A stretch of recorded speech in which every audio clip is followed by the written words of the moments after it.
श्री श्री सद्गुरु महाराज की जय। श्री सद्गुरु महाराज की जय।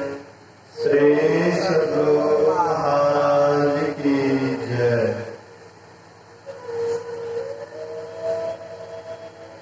अखंड वंदना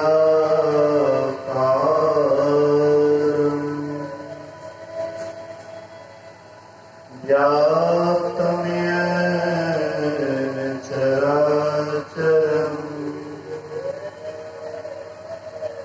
तत्पदं दर्शितं येन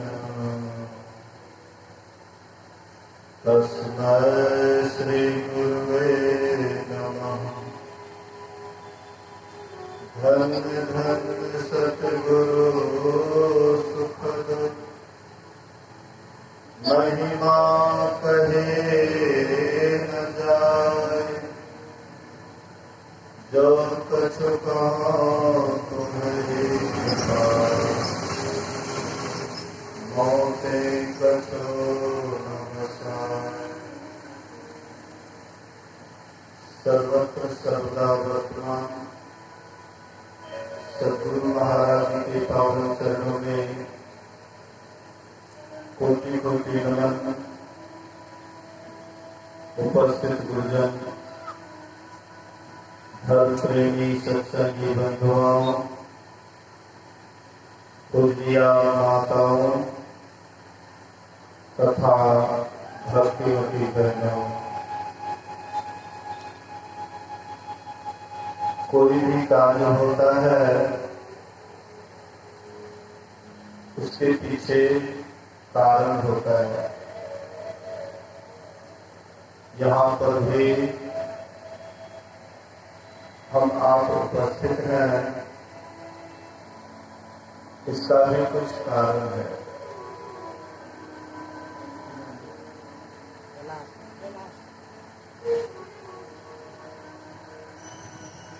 श्रद्धेय कैलाश भगत जो असार संसार को छोड़कर परलोक सिधार गए हैं, उन्हीं के श्राद्ध क्रिया के अवसर पर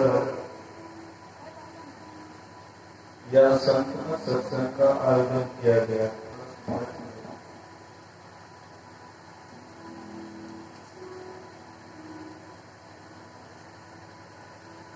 अभी हम लोग वेद वचन को सुन रहे थे। हम जितने भी हैं वैदिक हैं। हम आप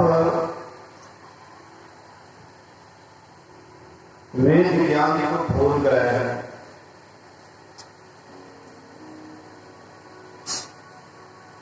प्राचीन समय में जितने भी पूर्वज थे सबके सब वेद ज्ञान उनको कंठस्थ था। सुन सुन करके वेद ज्ञान को याद कर लेते थे। अभी इस समय में लोगों को वेद ज्ञान से कोई लेना देना नहीं है। जैसे यूरोप में ईश्वर परमात्मा को नहीं मानते हैं, धीरे धीरे हम आप भी ईश्वर परमात्मा से विमुख होते जा रहे हैं। इसका नतीजा क्या होता है? तो हम आप अशांत होते जा रहे हैं। सब कुछ रहते हुए भी हम अपने आप को अशांत महसूस कर रहे हैं। अमेरिका में बहुत धन है, बहुत पैसे हैं, लेकिन अमेरिका के बराबर अशांति भी अवेलेबल नहीं है।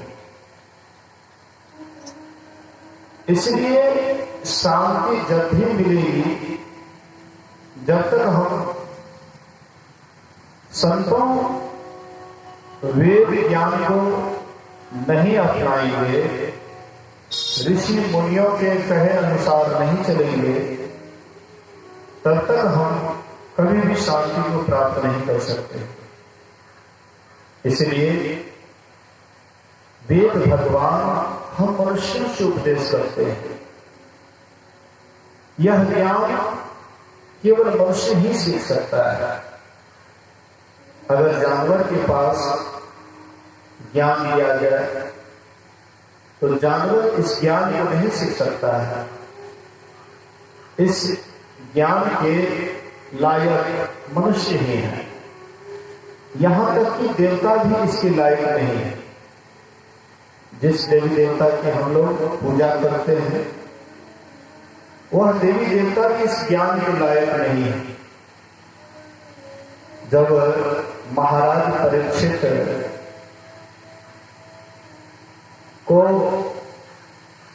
सुखदेव मुनि यही वेद ज्ञान सुना रहे थे, श्रीमद् भागवत सुना रहे थे,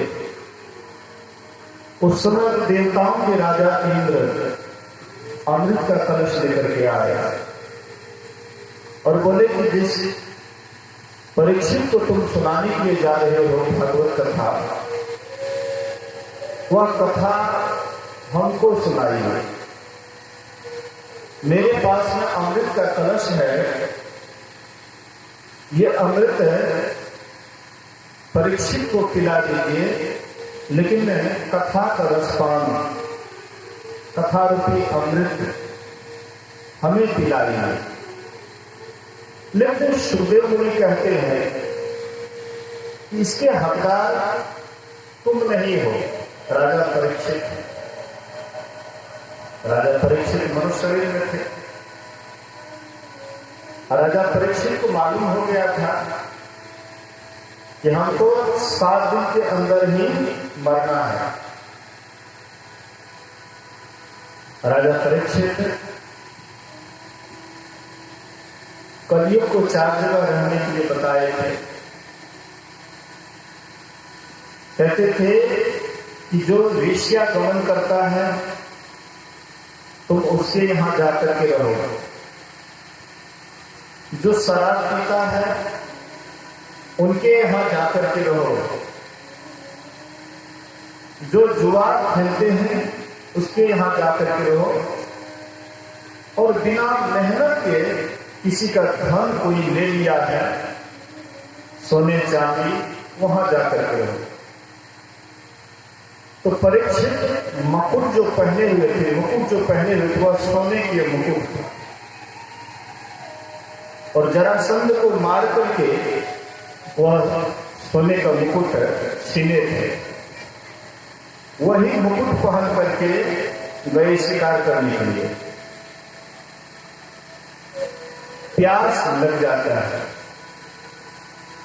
पानी के खोज में घूमते घूमते समीप मुनि के आश्रम में आया।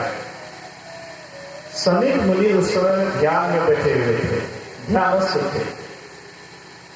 इसलिए ध्यानस्थ रहने के कारण कोई अवभगत नहीं की, कोई स्वागत नहीं की।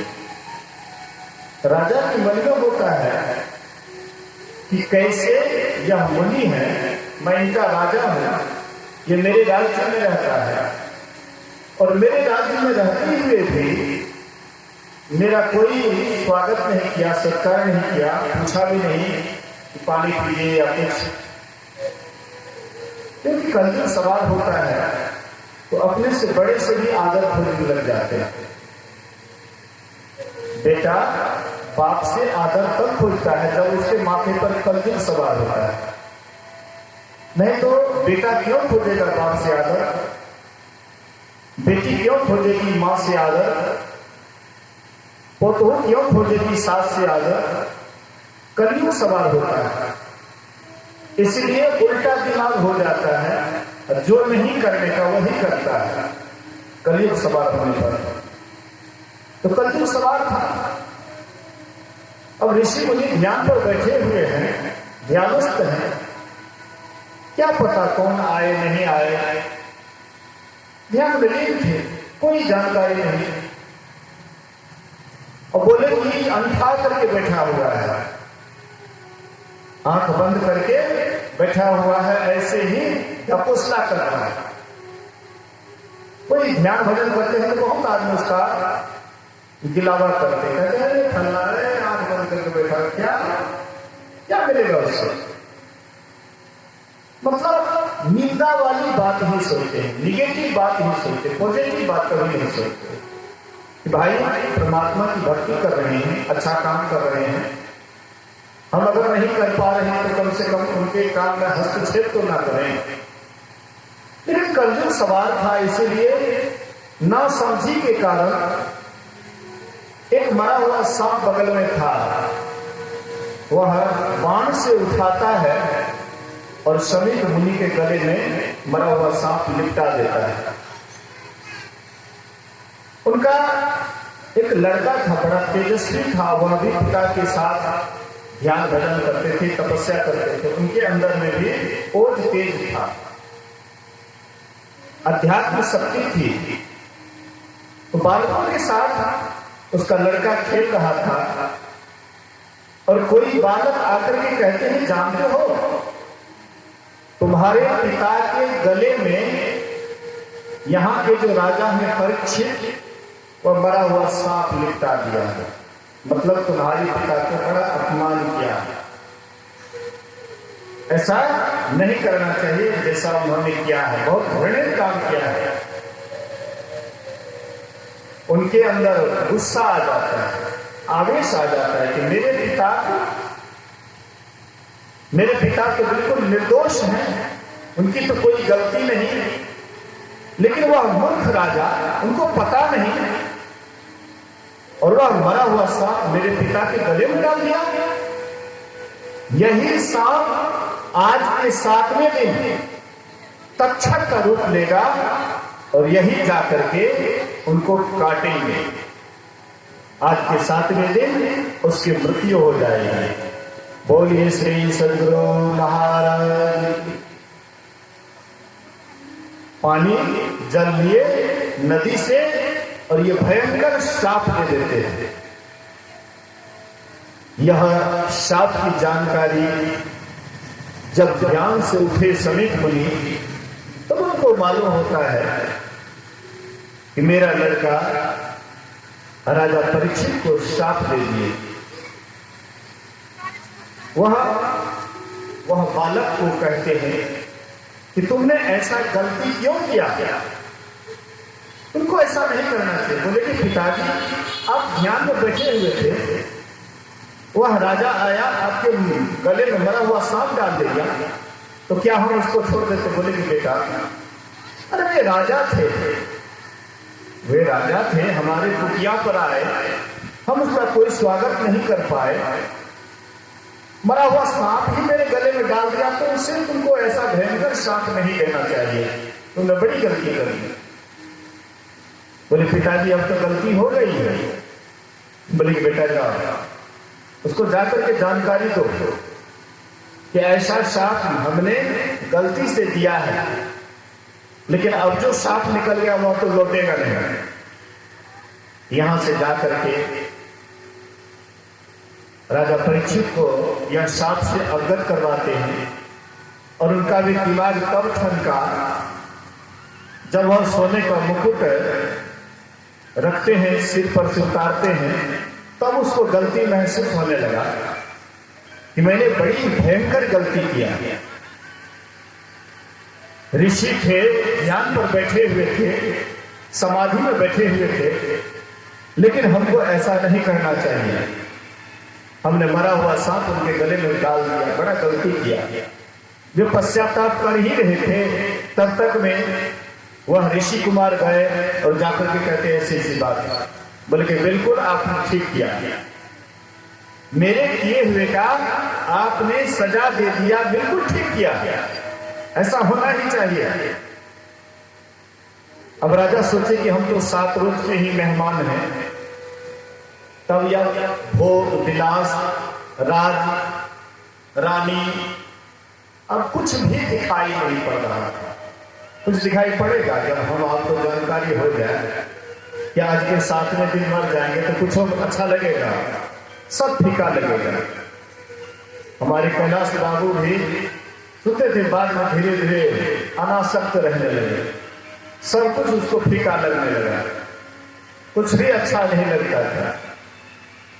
और धार्मिक जगह पर जो उनके समझ में आता था, धार्मिक जगह पर जाते थे, मन होता था कि उधे रहें। ऐसा होता है जो जीवन को देखने लग जाते हैं, क्षणभंगुर है, पता नहीं कब नष्ट हो जाएगा, उनके अंदर यह सब आने लग जाता है। और राजा परीक्षित सोचे कि अब तो हम 7 दिन के मेहमान हैं, इसलिए अब हमको व्यर्थ का समय नहीं बिताना चाहिए। बोलिए श्री सद्गुरु महाराज। हम लोग व्यर्थ का समय क्यों बिता रहे हैं? सत्संग भजन क्यों अच्छा नहीं लगता? सत्संग भजन अच्छा क्यों नहीं लगता है? इसलिए कि सोचते हैं कि हम बहुत दिन तक जिएंगे, अभी हमको संसार को बहुत दिन तक रहना है, इसीलिए सत्संग भजन अच्छा नहीं लगता है, परमात्मा की भक्ति अच्छा नहीं लगता है। इसलिए हम इस जीवन को सोचते हैं बहुत लंबा दिन तक जिएंगे, अभी वर्षों हमको जीना है संसार में, इसलिए हमको सत्संग ध्यान से क्या मतलब है। लेकिन जिनको लगता है कि यह जीवन क्षणभंगुर है, पता नहीं कब नष्ट हो जाएगा, उनको परमात्मा की भक्ति छोड़ करके कुछ भी अच्छा नहीं लगता है। गुरु महाराज जी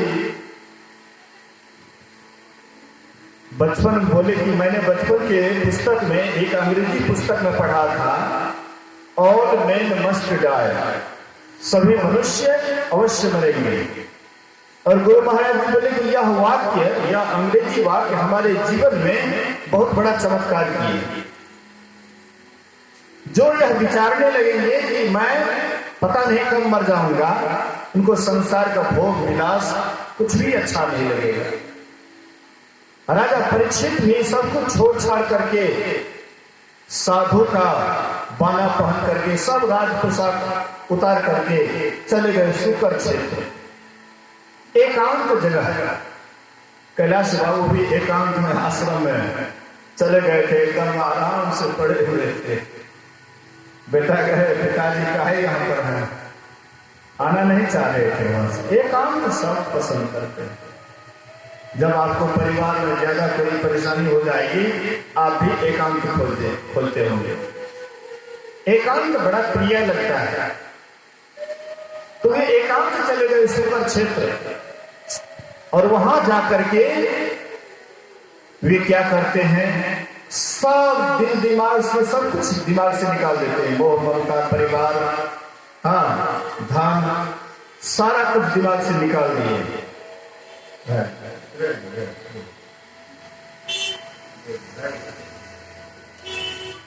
बोलिए श्री सद्गुरु।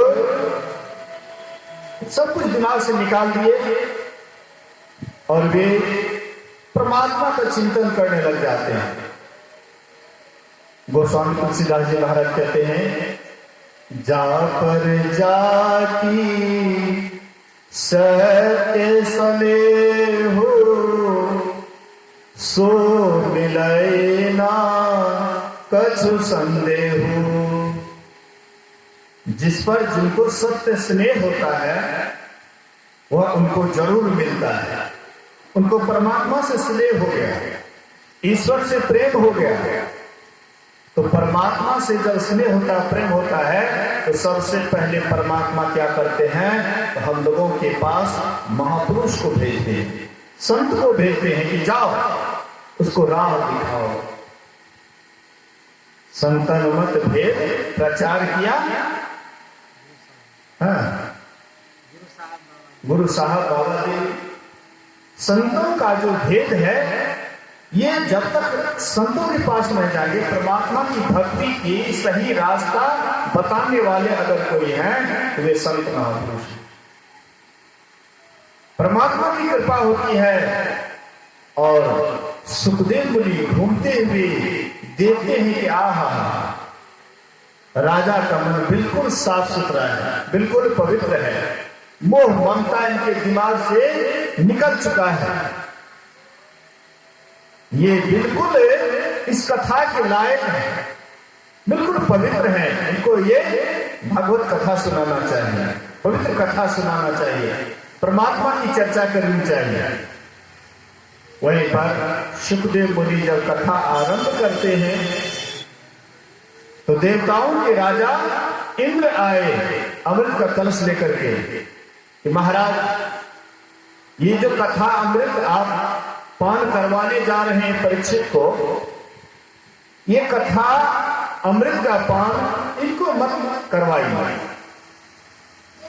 मेरे पास में अमृत का कलश है, मैं यह अमृत परीक्षित को पिला देता हूं, और ये जो अमृत पान संतों का जो वचन आप पान करवाने जा रहे हैं, ये हम देवताओं को कराएंगे। शुकदेव मुनि कहते हैं तुम इसके लायक नहीं।